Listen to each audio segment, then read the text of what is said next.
વર્ણ વ્યવસ્થા પ્રમાણે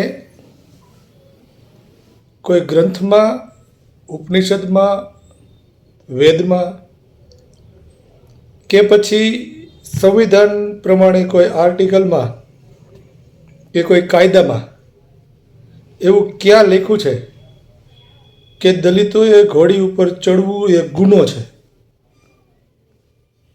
કે પછી આ ઘોડી તમારી મા કે બેન થાય છે, જો દલિતો એની માથે ચડે તો તમને તકલીફ થાય છે?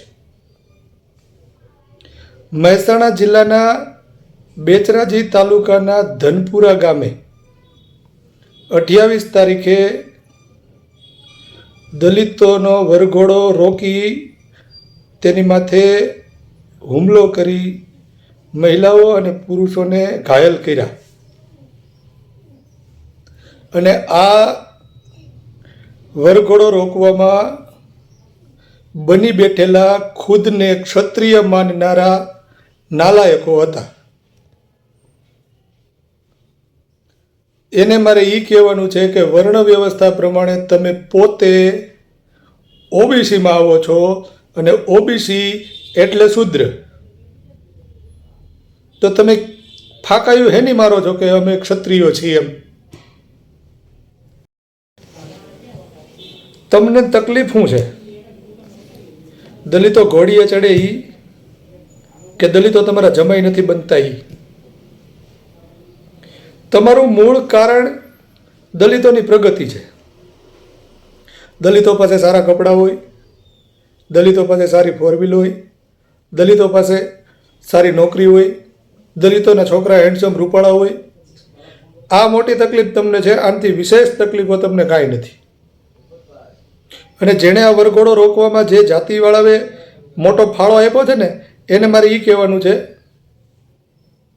કે તમારી અંદર શિક્ષણનો અભાવ છે ને, એટલે તમે અત્યારે આ ગોદે ચડ્યા છો.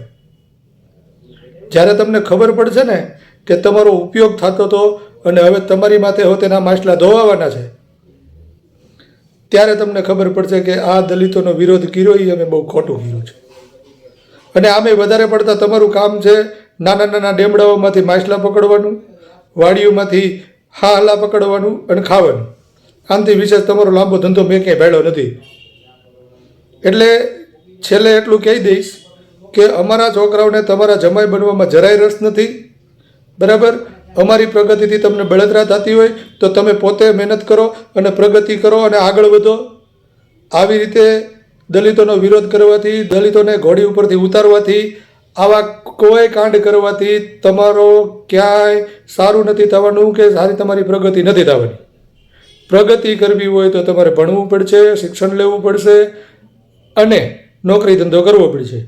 દલિતોને ઘોડી ઉપરથી ઉતારવાથી કાંઈ નથી થવાનું.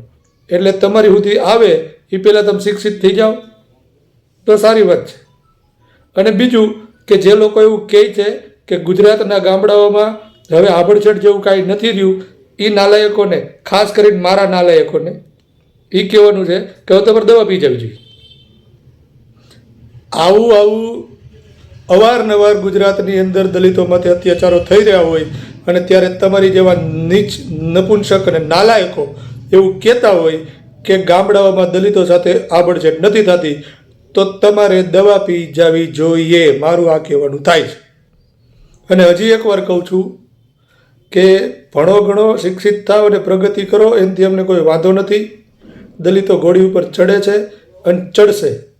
કાં તમે બે જ કારણે એને રોકશો. એક, તમને ઈર્ષા થતી હોય એટલે, અને બીજું કે ઘોડી કાં તમારી બાન કાં તમારી બેન થતી હોય એટલે. વિચારીને રોકજો.